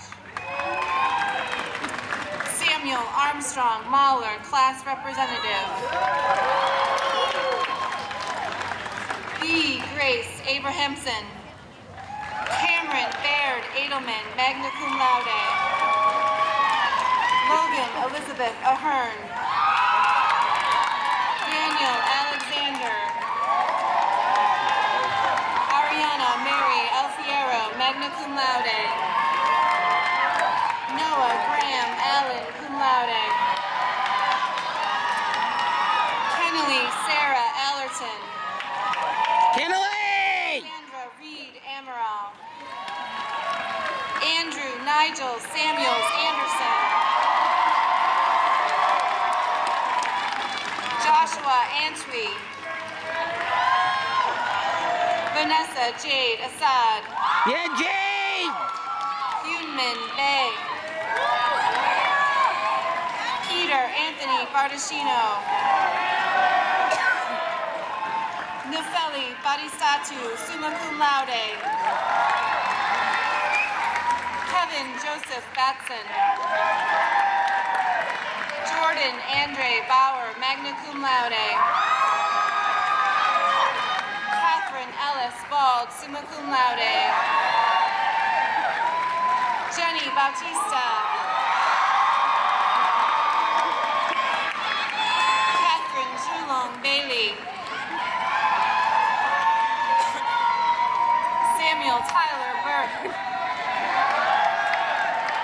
Jules Bibonimana. Jules! Taylor Christine Listen. Catherine Marie Blackwell. Isabel Veronica Blaitler. Crystal Odette Blair. Emily Brent Blay. Theodore Michael Babinski Jr. Catherine Ann Bodell, summa cum laude. Martha Carpenter Bodell. Hannah Cave Bovair. Joseph A. Bongiovanni, baseball. Yeah, Joe! Joanne Catherine Burgoyne. William Walter. Yeah, Willie! Baseball. Jordan Brazies Eberly. Patrick James Brosnan. Kaylin Brown. Samuel Charles Buck. Claire Marie Kanzler. Claire! Zhu Hao. Julio Antonio Castillo. Jessica Lee Chakoff, cum laude.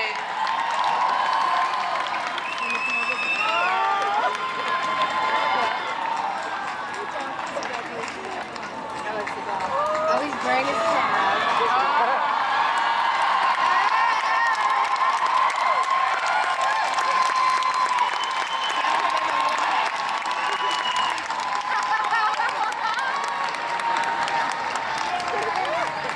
Jesse Gregory Charpentier. Haining Chen, cum laude. Tom Chen. Joel Chen, magna cum laude. Christina Chu. Stephanie Lynn Ciccarelli.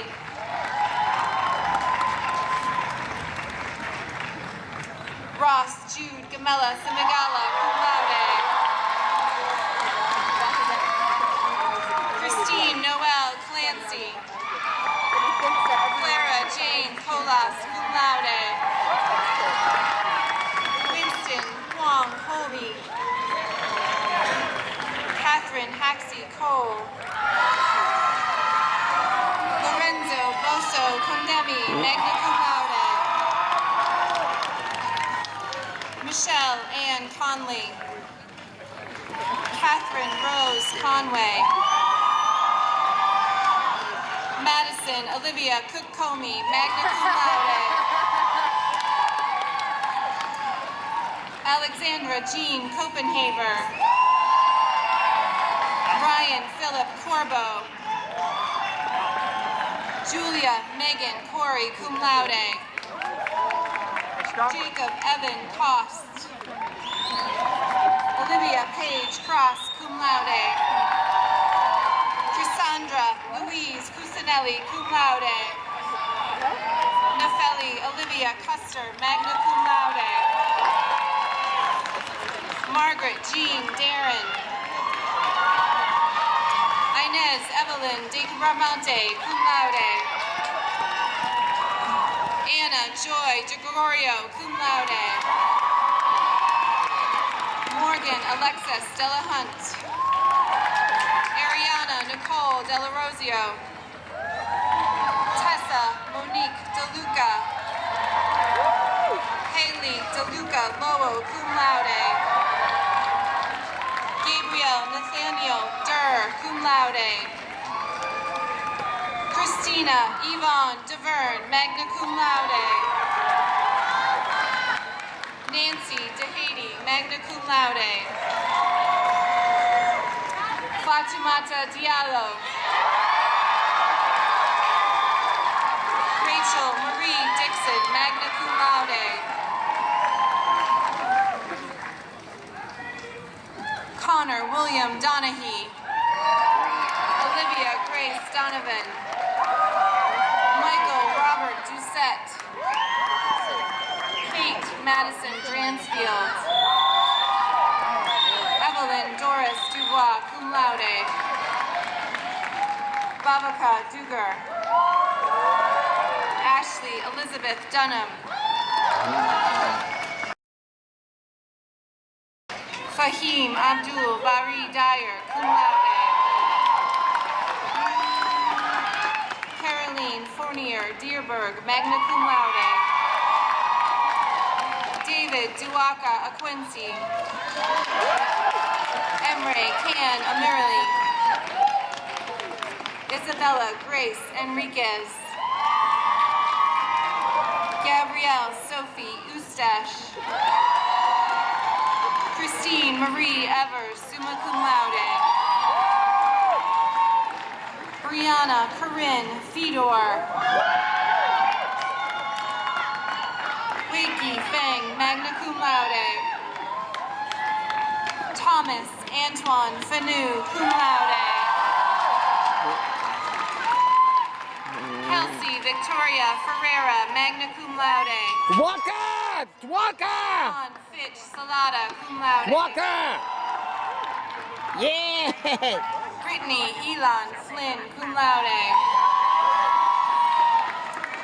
Lyle Brand Foster, cum laude. Alana Franklin. Emma Crosby Freeman, summa cum laude. Roger Freeman. Justin Anthony Gallagher, cum laude. Connor John Gammond, baseball. Licha Go. Lorena Garcia. Beamet Adisu Gabrazevier. Nicholas David Jeremiah. James Peter Gianquitti, baseball. Jason Joseph Gilbert. Rebecca Lynn Golding, magna cum laude. Alexander Jeffrey Gombos. Pedro Enrique Gontillo Texera. Natalie Hope Brandoff. Josephine Ida Gray, cum laude. Madeline Marie Green, magna cum laude. Catherine Rose Green, cum laude. Emily Ann Griffin, summa cum laude. Cristiano A. Gortolini. Blahi Mary Haddad. Teddy Haddo, cum laude. Iman Alamin Haj Al Khrer, magna cum laude.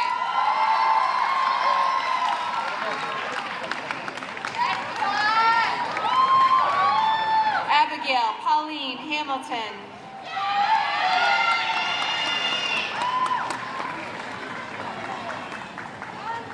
Emily Alston Hammond. Justin Hahn. Kiana Casey Jean Harriel, cum laude. Maxwell Howard Heisel. Leanne Elizabeth Hines, cum laude. Ray Elizabeth Helmreich, summa cum laude. Marissa Aline Hexter. Catherine Elizabeth Hopkins. Nicholas Edward Coterie, magna cum laude. Amy! Weibo Stephen Huo. Amy! Amina Hussein. Angela Marie Hyde. Amy! Amy!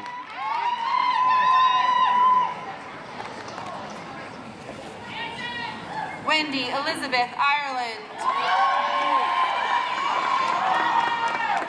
Pagal Hassan Isa. Christian Brandon Joachim.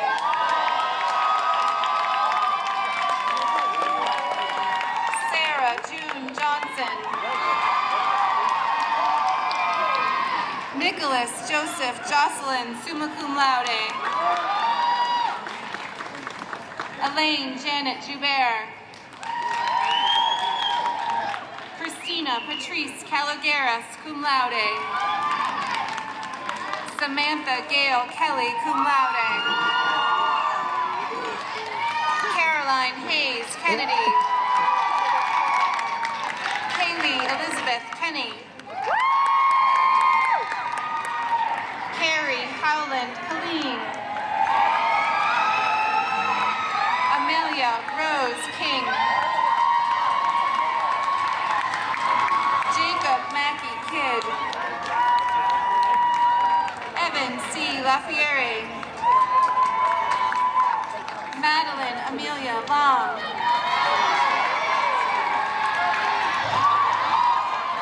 Jonathan Hartman Lamore. Jacob E. Lane. Thomas Jeffrey Larison Baseball. Luis Alberto Lazo. Sabrina Ann Leahy. Charles J. Layton. Amy Gale Leeds cum laude. Stanley Lynn. Sydney Area Littlejohn. Sarah Emily Lu cum laude. Jinru Lu summa cum laude. Jinyi Lu summa cum laude.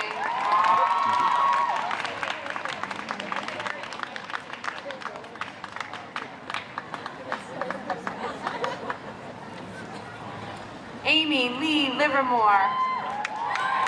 Amy! Sarah Robertson Lombard. Zachary Carlos Lorenzen cum laude. Amanda Hope Lowe. Molly Rose Lowry. Catherine Patricia McGregor cum laude. Margaret Fair Mackin, magna cum laude. Yue Mao. James Richard Marcicella. Sol Martinez Guevara. Julia Sky Maturano. Michael William Mason, magna cum laude. Maureen Lenahan McCafferty, summa cum laude. Ashley Haley McLeod. Hannah Catherine McIsaac, magna cum laude. Charlie Ryan McNeil. Claudia E. Menard. Julia Mendros. Hannah Megan Mercio, magna cum laude. Rebecca Therese Naselli. Jennifer Marie Magatsky, summa cum laude. Milan Desiree Minor. Hannah Ruth Monahan, cum laude. John Michael Montefort. Kelly Elizabeth Montoya. Matthew Xavier Morgan, magna cum laude. Allison Shirley Mosier. Emily Flynn Murray. Tamaki Nagai. Catherine Victoria Nevin. Punshu Norbu. Ibrahim Abdul Shimiramana. Katrina Page Oberg, summa cum laude. Jared David O'Donnell. Adunola Ogunbenjo. Connor Sanson O'Keefe, magna cum laude. Kira Eileen Olander, cum laude. Lily Croxton Angiko. Robert Charles O'Rourke. Ariana Lee O'Rourke. Monica Ray Boulette. Cohen, cum laude. Hedrick Johan Padilla, cum laude.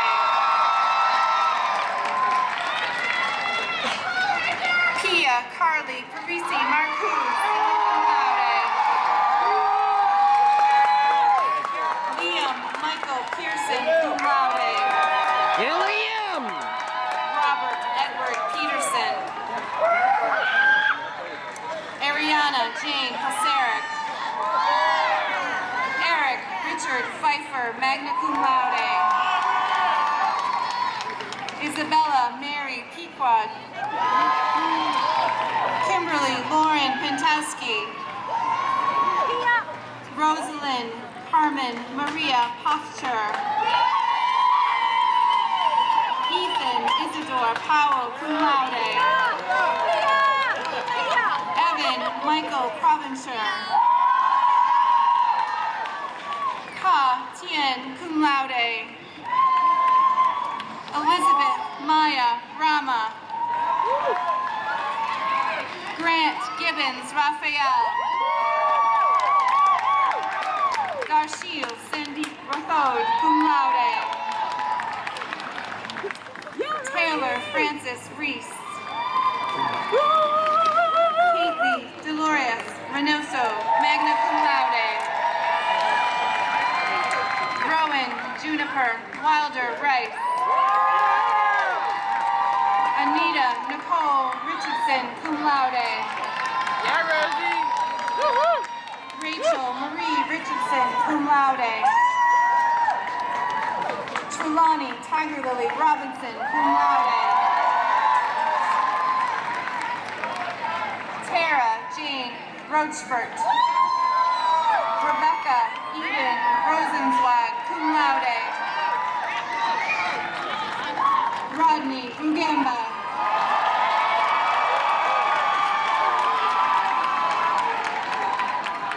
Luisa Fernanda Rulan. Henry Rittenhouse Russell. Jeremiah Francis Reiser, cum laude. Wale Savoy. Holly Nicole Savoy, summa cum laude.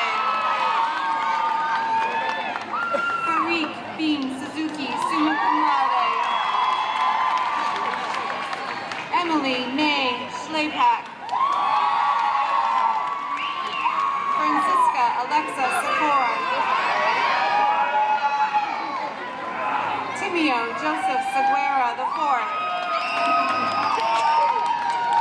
David Caldwell Schaefer. Jared Repetto Sharkey Baseball. Yeah, Jared! May Namdal Sherpa. Margaret Forster Shields, cum laude. Natasha Stracia. Alexis Ty Sikorsky. Kevin Augusto Silva. Kayla Slater. Austin Edmund Smith, magna cum laude. Christina Ann Smith, summa cum laude. Molly Allison Spalding, summa cum magna cum laude. Hannah Paige Specht. Timmer Spazzato, cum laude. Andrew Harold Steele. Andrew! Christopher Michael Stewart. Jessie Elizabeth Stewart. Alexander William Stromberg.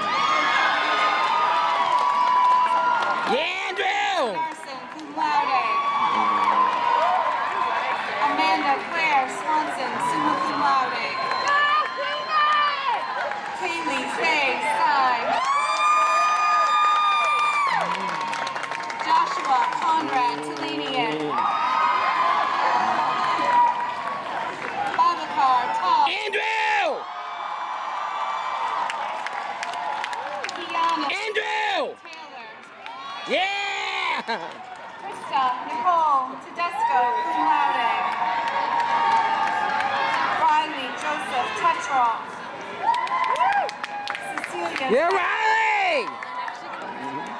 Delia Rose Tinnery. Emily Allison Toma, magna cum laude. Kathy Tron.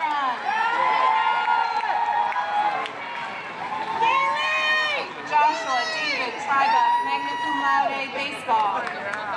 Ashley Harley Sagai. Indigo Jack Vanderbilt. Alexa Catherine Vasilakos. Lucia Verdejo, cum laude. Drew Charles Vinham. Juliana Merchant. Curran William Waite. Adam Cooper Wax. Yeah, Curran and Adam. Mintal Wong. Members of the boys soccer team. David Wong. Kaylin Adam Wendler. Shelby Lynn Wilson. Joshua Mallet Wolf. Andrea Jean Wood, magna cum laude. Chloe Alexandra Woodward. Li Hong Yang. Mary Margaret Yancey, magna cum laude. Yeah, Mary!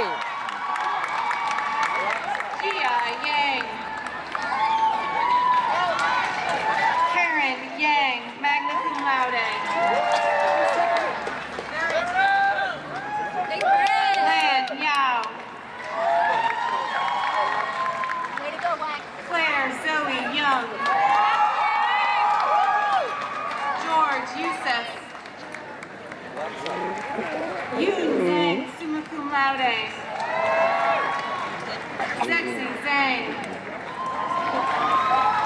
Hexen Jen, magna cum laude. Zexi Zhao. Xiaoli Zhu, summa cum laude. Rachel Amanda Zipper, cum laude.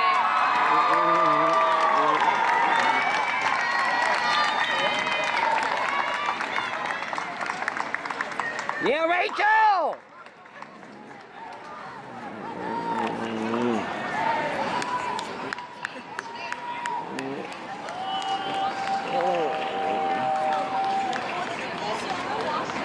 Thank you, Dean Kate. It is with great pleasure and pride that I salute you. Now, finally and truly, the class of 2019 and Wheaton's newest alumni. You may now switch your tassel from the right to the left. From the right to the left. Woohoo!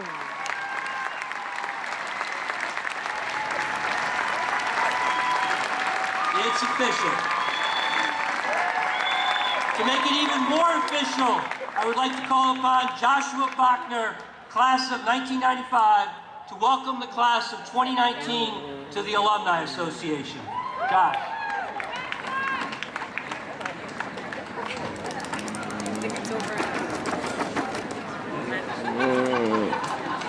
Well, good afternoon, everyone. Come on, I'm the last before you're set free. Good afternoon, everyone.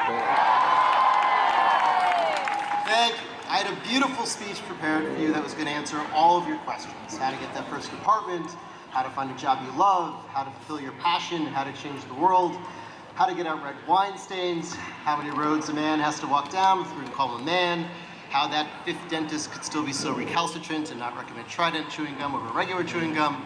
But dentists told me it was too long. I had to cut it all, and so you'll have to figure it out for yourselves. But as president of the Wheaton College Alumni Association, it is my honor and privilege to officially welcome you as the newest members of a global association comprised of nearly 19,000. With the 2019 class representatives, Sunny Wu and Olivia Cross, please come forward to present your class banner.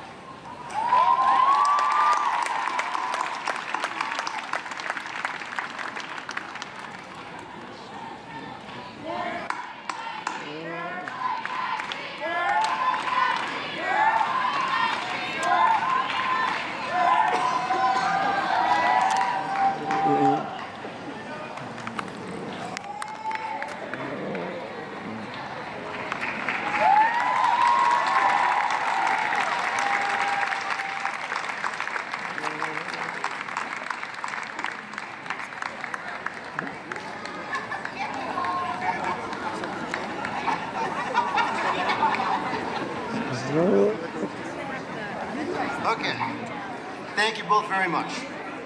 I find it fitting that the Wheaton experience begins and ends with traditions that connect you to generations that have come before and generations that will sit in your seats for years to come.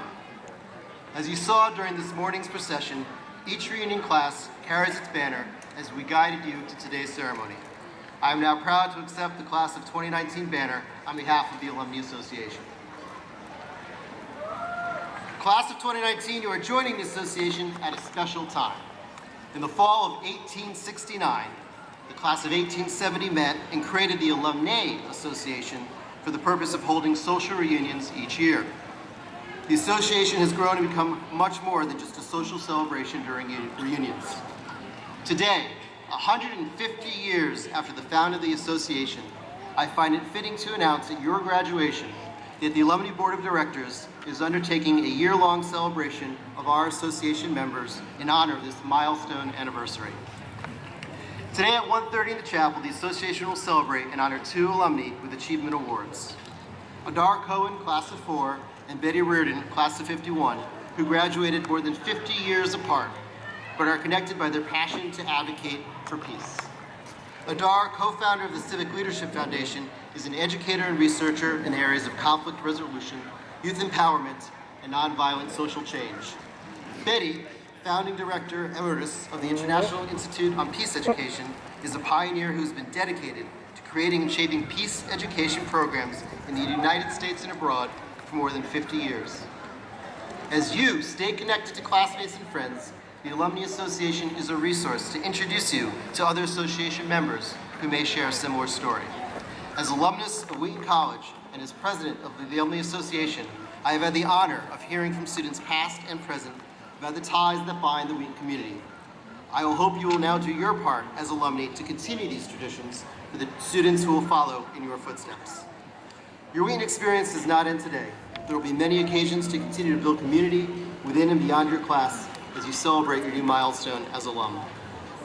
From your senior gift to the 60 events held annually around the world, from San Francisco to London to Hong Kong and everywhere in between, there is always an opportunity to reminisce and reconnect with classmates and fellow alumni. I'm honored to be with you here today as we welcome you into an association built on the collective traditions that have made Wheaton what it was, is, and will be in the future. Congratulations, and I look forward to witnessing your many achievements to come.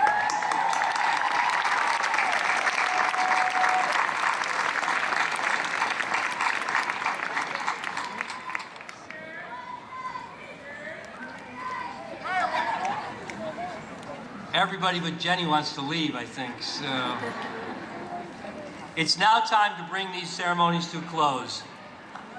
I will invite Alexandra Alley, Copenhagen, 19, to return to the stage and lead us in the singing of the anthem. While she's coming up, let me tell you a few logistical things. Allie, you can come on up. Oh, there you are. It snuck up. For those who ordered a takeaway lunch for today, they will be ready for you in the faculty dining room right here in Emerson. Please enter through the main doors of Emerson Dining Hall on my left. The Alumni Reunion Luncheon is taking place in Chase Dining Hall. For those of you who will need to return to your cars at the Norton High School or Lot 3 parking lots, shuttle buses will continue to run until 4 p.m. At the completion of Allie's singing of the anthem, please remain seated during the recessional while the platform party, graduates, and faculty are led out by the Clan Sutherland Bagpipe Band. During the recessional, we ask that families and guests remain at their seats to allow ceremony participants to exit. Once the graduates have moved past the entire seating area, you are welcome to move freely. Will everyone now please rise and join in singing the Wheaton?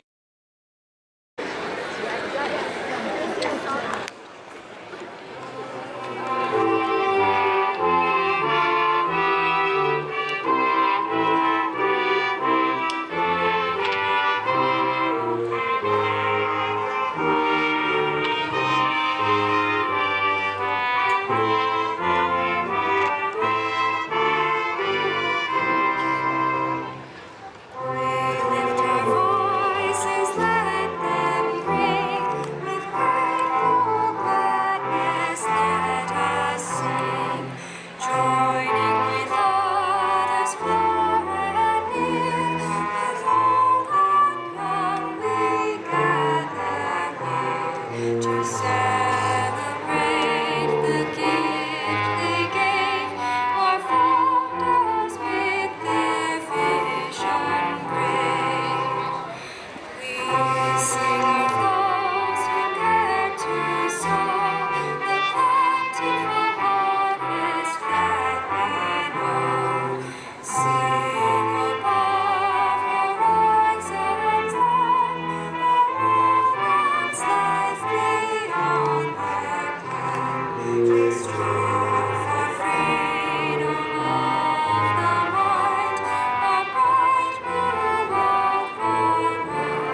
Wheaton College of 2019.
President Hanno!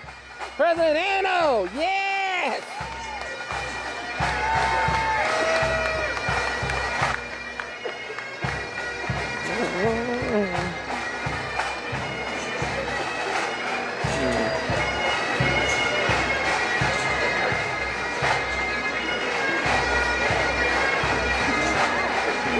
Yeah, no, I got it.